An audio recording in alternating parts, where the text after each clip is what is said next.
De politie houdt op verschillende plekken in de provincie controles op zoek naar stellen fietsen. Vanmorgen was bij een squadron voor het voortgezet onderwijs in Ljouwert de fietsenstalling terugzocht. Zien fietsen blikken stellen te wijzen. Ze bent door de politie meegenomen. Bij een ongeluk op een plaats in Pijns binnen 19 jong, twee bands wie verwoenen rekken. Het op een famke van 8 uit Verwert en een jonkje van 9 uit Pijns. Bij een rekken verwoenen bij een ongeluk met een shovel. Het famke is maar slimme verwoenings, maar de traumahelikopter oerbracht naar het ziekenhuis van Greens. Het jonkje laat in het MCL in Ljouwert. Er wordt nog uitgezocht wat er correct gebeurd is. De stoplichten op een kruising bij de A32 bij Wudden binnen Voorthelle. Het dorp kan ook een broekmaatje van de online op- en aanritten. Op dat kennen de tunnels onder het spoor en de A32 terug van Joertouw voor het eerst broekt worden terug automobilisten. Op deze wijze binnen de dorpen Wudden en Wiedgaat en Marmekhof verboen.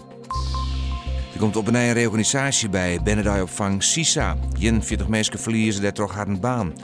In maart wie er ik al een grote ontslagronde. Toen wie er voor 108 mensen geen werk meer. Het kwam met name toch de bezuinigings op de Benopvang. Joen en vannacht buien maar kans op tonger. Er zit een matige zuidwestenwind en het wordt 10 graden. Morgen een jestige dag. Buien, tonger en windstjerten. Het wordt een gratis section. En de noordwestenwind is krachtig.